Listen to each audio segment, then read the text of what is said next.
Chapter 69. Of the strangest and most extraordinary adventure that befell Don Quixote in the whole course of this great history. The horsemen dismounted, and together with the men on foot, without a moment's delay taking up Sancho and Don Quixote bodily, they carried them into the court, all round which near 100 torches, fixed in sockets, were burning, besides above 500 lamps in the corridors, so that in spite of the night, which was somewhat dark, the want of daylight could not be perceived. In the middle of the court was a catafalque, raised about 2 yards above the ground, and covered completely by an immense canopy of black velvet, and on the steps all round it white wax tapers burned in more than 100 silver candlesticks. Upon the catafalque was seen the dead body of a damsel so lovely that by her beauty she made death itself look beautiful. She lay with her head resting upon a cushion of brocade, and crowned with a garland of sweet-smelling flowers of divers sorts, her hands crossed upon her bosom, and between them a branch of yellow palm of victory. On one side of the court was erected a stage, whereupon 2 chairs were seated 2 persons, who from having crowns on their heads and sceptres in their hands, appeared to be kings of some sort, whether real or mock ones.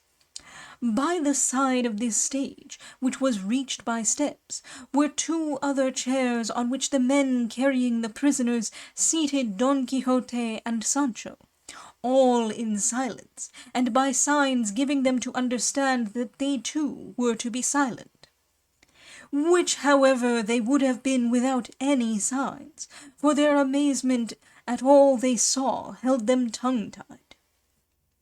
And now 2 persons of distinction, who were at once recognized by Don Quixote as his hosts the Duke and Duchess, ascended the stage attended by a numerous suite, and seated themselves on 2 gorgeous chairs close to the 2 kings, as they seemed to be. Who would not have been amazed at this? Nor was this all, for Don Quixote had perceived that the dead body on the catafalque was that of the fair Altisidora. As the Duke and Duchess mounted the stage, Don Quixote and Sancho rose and made them a profound obeisance, which they returned by bowing their heads slightly. At this moment an official crossed over, and approaching Sancho threw over him a robe of black buckram painted all over with flames of fire, and taking off his cap, put upon his head a mitre such as those undergoing the sentence of the Holy Office wear, and whispered in his ear that he must not open his lips, or they would put a gag upon him, or take his life. Sancho surveyed himself from head to foot, and saw himself all ablaze with flames, but as they did not burn him, he did not care 2 farthings for them. He took off the mitre, and seeing painted with devils, he put it on again, saying to himself, "Well, so far those don't burn me, nor do they... Well, so far those don't burn me, nor do these carry me off." Don Quixote surveyed him too, and though fear had got the better of his faculties, he could not help smiling to see the figure Sancho presented. And now from underneath the catafalque, so it seemed, there rose a low sweet sound of flutes, which, coming unbroken by human voice, for their silence itself kept silence, had a soft and languishing effect. Then, beside the pillow of what seemed to be the dead body, suddenly appeared a fair youth in a Roman habit, who, to the accompaniment of a harp which he himself played, sang in a sweet and clear voice these 2 stanzas. While fair Altisidora, who the sport of cold Don Quixote's cruelty hath been, returns to life, and in this magic court the dames in sables come to grace the scene. And while her matrons all in seemly sort my lady robes in bays and bombazine, her beauty and her sorrows will I sing, with defter quill than touched the Thracian string. But not in life alone, methinks, to me belongs the office, lady, when my tongue is cold and deaf, believe me, unto thee. My voice shall raise its tributary song, my soul from this strait prison house set free, as o'er the Stygian lake it floats along. Thy praises singing still shall hold its way, and make the waters of oblivion stay. At this point, one of the two that looked like kings exclaimed, Enough, enough, divine singer!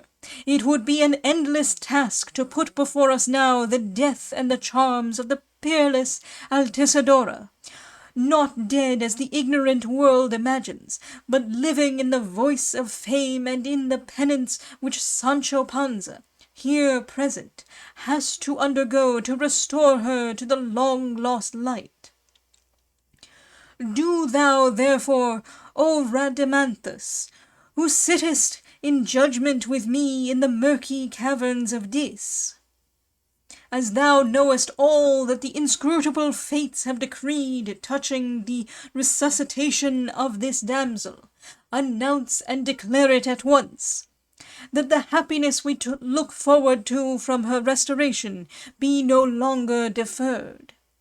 No sooner had Minos, the fellow judge of Rhadamanthus, said this, than Rhadamanthus, rising up, said, Ho, officials of this house, high and low, great and small, make haste hither one and all, and print on Sancho's face 24 smacks, and give him 12 pinches and 6 pin thrusts in the back and arms, for upon this ceremony depends the restoration of Altisidora.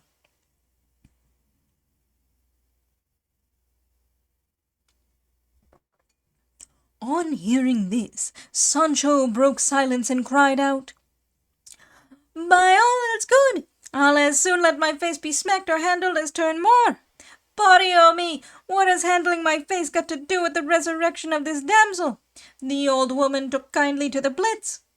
They enchant Dulcinea and whip me in order to disenchant her. Altisidora dies of ailments God was pleased to send her, and to bring her to life again they must give me 24 smacks, and prick holes in my body with pins, and raise wheels on my arms with pinches. Try those jokes on a brother-in-law. I'm an old dog, and dus is no use with me. Thou shalt die, said Rhadamanthus in a loud voice. Relent, thou tiger, humble thyself, proud Nimrod, suffer and be silent, for no impossibilities are asked of thee. It is not for thee to inquire into the difficulties in this matter. Smacked thou must be, pricked thou shalt see thyself, and with pinches thou must be made to howl. Ho, I say, officials, obey my orders, or by the word of an honest man, ye shall see what ye were born for. At this, some 6 duennas, advancing across the court, made their appearance in procession, one after the other, 4 of them with spectacles, and all with their right hands uplifted, showing 4 fingers of wrist to make their hands look longer, as is the fashion nowadays. No sooner had Sancho caught sight of them than, bellowing like a bull, he exclaimed, I might let myself be handled by all the world, but allow duennas to touch me, not a bit of it. Scratch my face as my master was served in this very castle. Run me through the body with burnished daggers. Pinch my arms with red-hot pincers. I'll bear all in patience to serve these gentle folk, but I won't let duennas touch me, though the devil should carry me off. Here Don Quixote too broke silence, saying to Sancho, "Have patience, my son, and gratify these noble persons, and give all thanks to heaven that it has infused such virtue into thy person, that by its sufferings thou canst disenchant the enchanted, and restore to life the dead." The duennas were now close to Sancho, and he, having become more tractable and reasonable, settling himself well in his chair, presented his face and beard to the first, who delivered him a smack very stoutly laid on, and then made him a low curtsy. "Less politeness and less paint, Señora Duenna," said Sancho. "By God, your hands smell of vinegar wash." In fine, all the duennas smacked him, and several others of the household pinched him, but what he could not stand was being pricked by the pins, and so, apparently out of patience, he started up out of his chair, and seizing a lighted torch that stood near him, fell upon the duennas and the whole set of his tormentors, exclaiming, "Begone, ye ministers of hell! I'm not made of brass not to feel such out-of-the-way tortures." At this instant Altisidora, who probably was tired of having been so long lying on her back, turned on her side, seeing which the bystanders cried out almost with one voice, "Altisidora is alive! Altisidora lives!" Rhadamanthus bade Sancho put away his wrath, as the object they had in view was now attained. When Don Quixote saw Altisidora move, he went on his knees to Sancho, saying to him, "Now is the time, son of my bowels, not to call thee my squire, for thee to give thyself some of those lashes thou art bound to lay on for the disenchantment of Dulcinea. Now, I say, is the time when the virtue that is in thee is ripe, and endowed with efficacy to work the good that is looked for from thee." To which Sancho made answer, "That's trick upon trick, I think, and not honey upon pancakes. A nice thing it would be for a whipping to come now, on the top of pinches, smacks, and pin proddings. You had better take a big stone and tie it round my neck, and pitch me into a well. I should not mind it much if I'm to be always made the cow of the wedding, for the cure of other people's ailments. Leave me alone, or else by God I'll fling the whole thing to the dogs, come what may." Altisidora had by this time sat up on the catafalque, and as she did so the clarions sounded, accompanied by the flutes, and the voices of all present exclaiming, "Long life to Altisidora! Long life to Altisidora!" The Duke and Duchess and the kings Minos and Rhadamanthus stood up, and all, together with Don Quixote and Sancho, advanced to receive her and take her down from the catafalque, and she, making as though she were recovering from a swoon, bowed her head to the Duke and Duchess and to the kings, and looking sideways at Don Quixote, said to him, "God forgive thee, insensible knight, for through thy cruelty I have been, to me it seems, more than 1,000 years in the other world, and to thee, the most compassionate upon earth, I render thanks for the life I am now in possession of. From this day forth, friend Sancho, count as thine 6 smocks of mine, which I bestow upon thee, to make as many shirts for thyself, and if they are not all quite whole, at any rate they are all clean."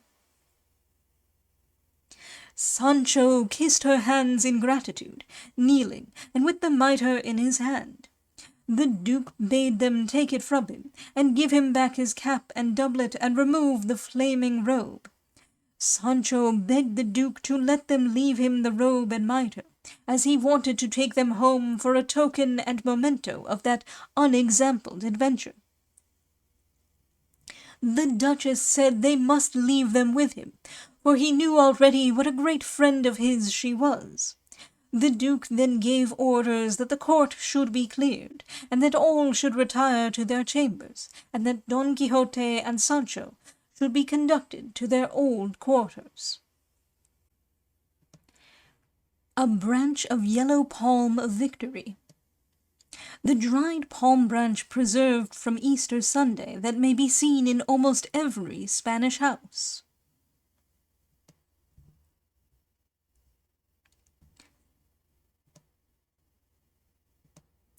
With defter quill than touched the Thracian string, i.e. that of Orpheus. The second stanza is Garcilaso's. It is the second of his third Eclogue.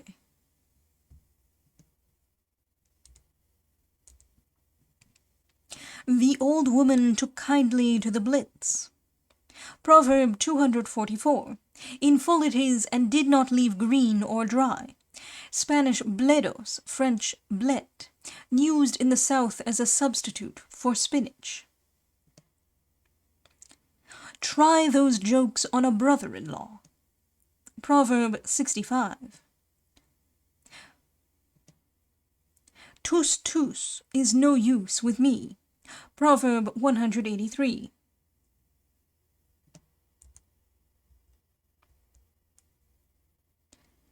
If I'm to be always made the cow of the wedding, the cow that is to be killed for the wedding feast, the one that suffers.